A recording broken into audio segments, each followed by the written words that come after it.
There's snacks along this entire hike. Snacks everywhere. How do you fix something that isn't broken? I don't know. It still works. If you're familiar with our channel, you may already know that we are camp hosting in Mount Hood National Forest this summer to earn a little bit of extra money to accelerate a student loan paydown. We are finding work-life balance to be a little tricky, where we can carve out time to maintain our trailer, run our businesses, still do this particular job, while simultaneously having some leisure time to explore this wonderfully beautiful area.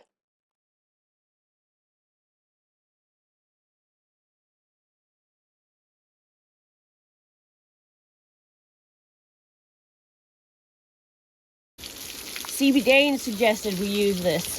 We want to say thank you for the brilliant idea to the Danes, and thank you for your continued support.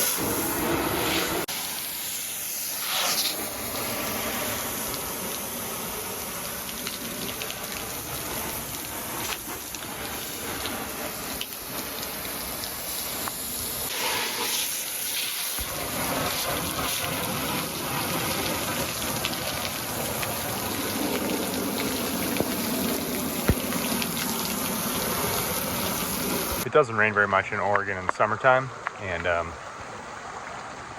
probably this is the only day we're gonna get that actually rains in about 2 months. It's kind of funny that we picked today to watch the Airstream, so here we are. Hey, love. Hey, Andrew. Yep. Would you make me some coffee, please? Yes. I will make us both some coffee. Coffee. Definitely got some brown rivers flowing off of here, but most of the stuff on the roof is loosening up pretty well. Now is because I have a quarter tank, and I want to make sure I have enough fuel to get back onto my site without going down the mountain. Copy that. Bath time's done. We're pulling off the site now. Do I have levelers still under? You do. I was just going to film a clip first. You've got chocks to the rear. What you're going to do is pull forward 2 inches. I'm going to go down and pull those chocks for you. Ready, and? Copy that. We'll make that delivery in 1 second.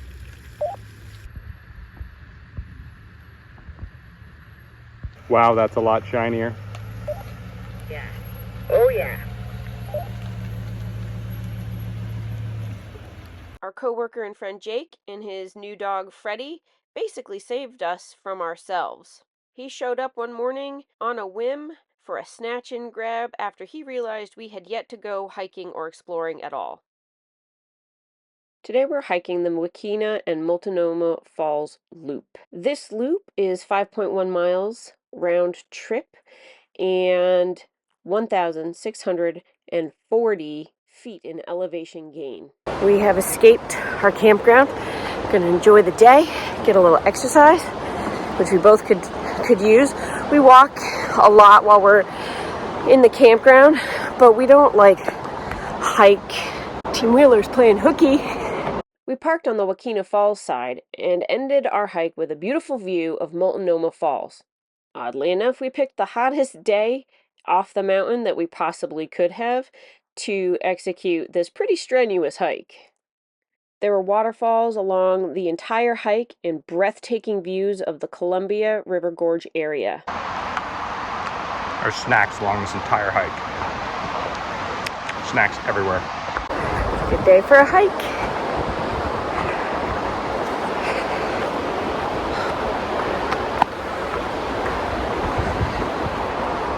Look at this. Find more berries? Oh, so many more?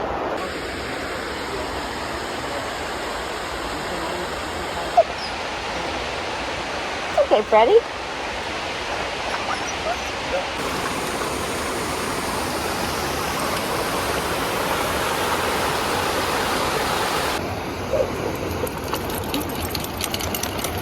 This may have been Fred's first swim. He's a rescue, we really don't know. Oh!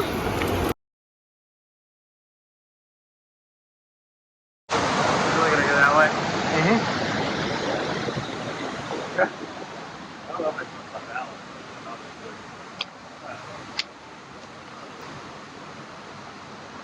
Well done.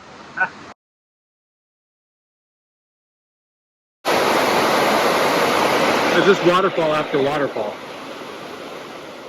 Like the salt columns right there? Yeah, I see them. If you have mobility limitations, this is still a worthwhile stop. There are trolleys that will take you to an accessible viewing area for Multnomah Falls. There is a viewing platform from the top with expansive views of the Columbia River Gorge. Lower down the falls, there's a footbridge where you can really view the waterfall in all of its spectacular glory. I'm going to get a picture of the three of us together. Now we've hiked somewhere around 4 miles around over the top of the falls and down to here.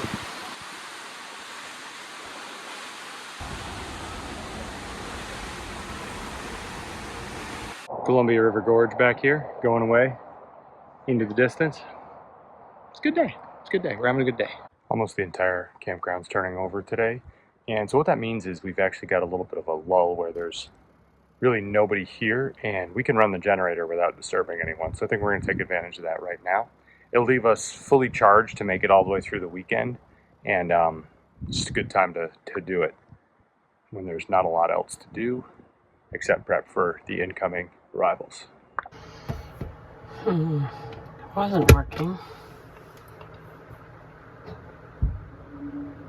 Now it is. So frustrated. I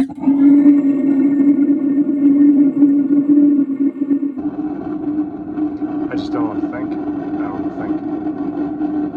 Didn't work yesterday. Difference? Flick of a switch.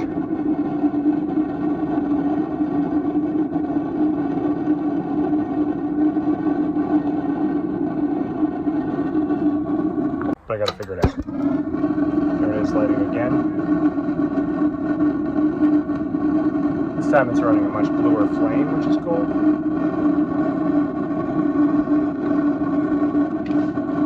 I'm wondering if it's the It's not even short cycling. I'm so aggravated. yeah.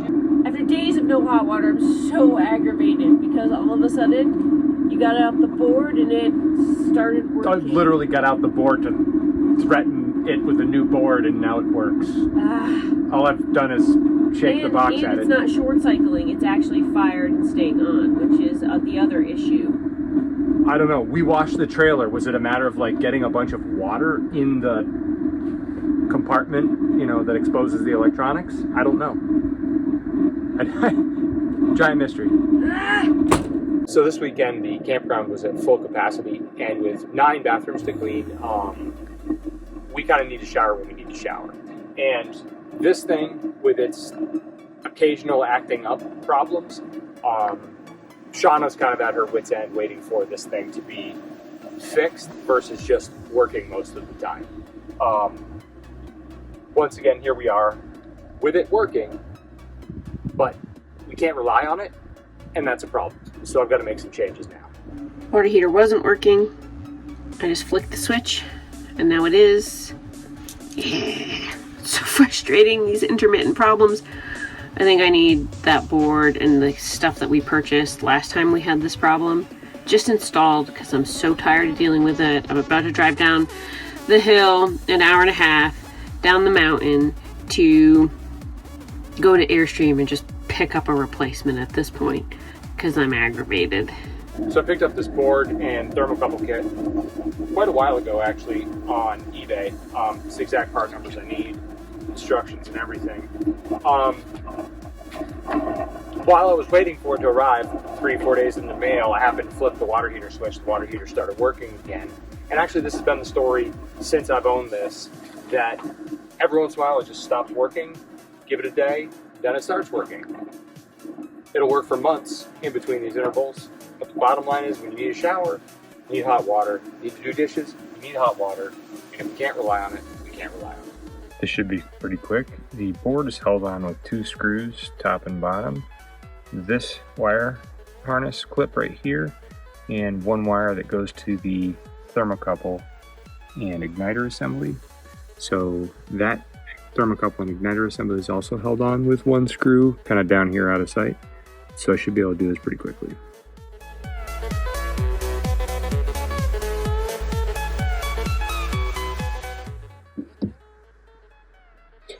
Alright, same board, going right back.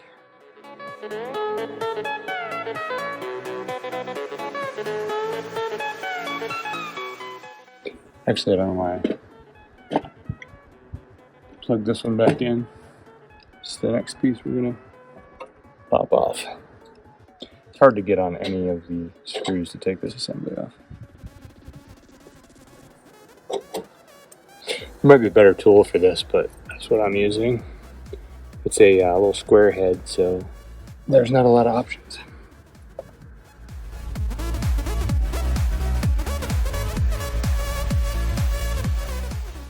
It took entirely too long. All right. Green corrosion and such on the old one. See what the new one does.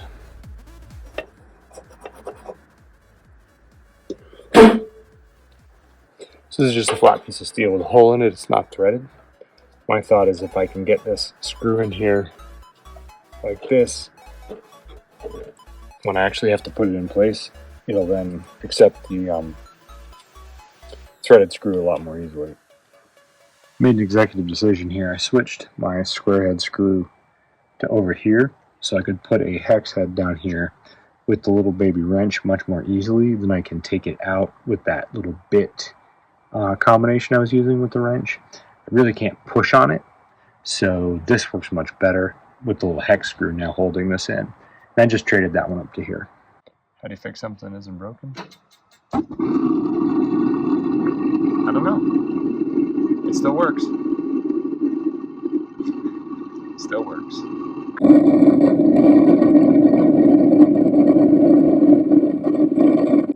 Shauna has seen online where people put it on with a roller, but the woman from Airstream said just put it on with a mist. So that's what we're going to do. Our goal is to use a little bit less material so it costs less. Hopefully it'll be just as effective.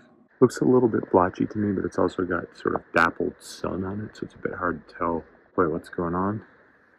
Hopefully it will kind of smooth out. This has been drying a little while now, and to me it looks like it's pretty even, although of course with the mottled sunshine it's kind of hard to tell, but I think we are just going to continue to let it dry, put it up in the caravan position and let it sit a little bit.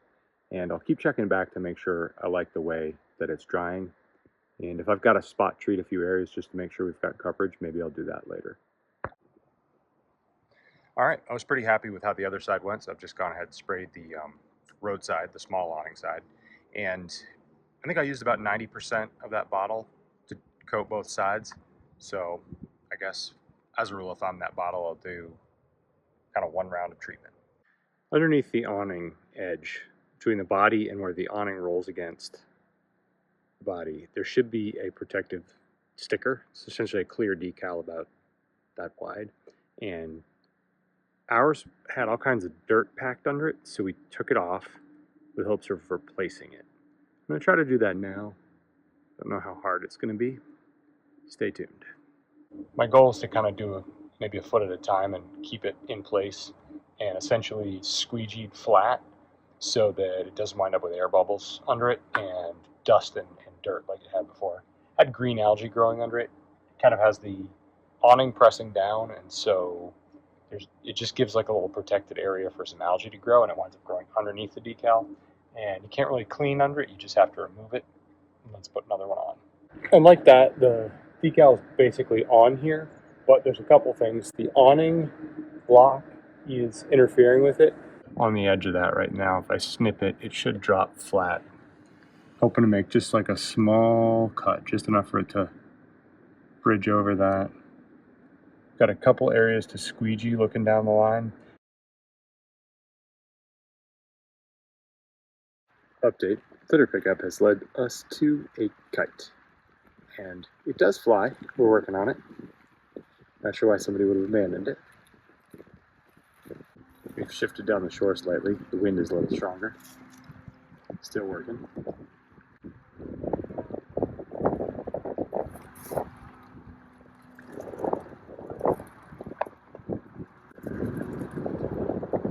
Nice litter. I can't get the light. There's the button.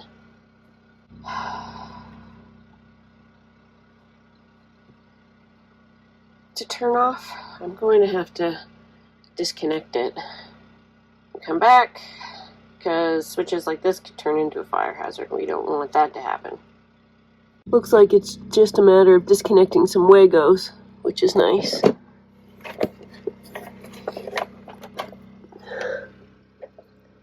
After, I don't know, a year with the switch, it has possibly burned out in the always on position. So the switch no longer works and the light just stays on when it's connected. It's been a problem for me doing paperwork at night. Yeah, we have no light. So I've got another switch. Hopefully I'm going to switch it out and everything will be fine. This is our fourth time replacing a switch in that spot. At least the third. Yeah. I don't know, just bad luck, I guess. Maybe this is a user error issue. I don't particularly have the switch itself protected or the wiring enclosed. They're not like super cheap or considered by review low quality, but I'll put an Amazon link in the description box to these for anybody who's interested. I use two. I have this one, which you touch it and it turns on and is dimmable, and then I have another one over the sink that just is a straight on and off button. I really like these switches, and I guess I need to put making an enclosure to protect them on a future projects list. Got this light back on. The switch works so that we don't have a glow at night giving us like a parasitic draw and light when we don't need it. And so new switch solves the problem. Glad we don't have a problem with the LED strip, but stuck on is generally going to be a problem with the switch, not the strip itself. I'm happy with that improvement.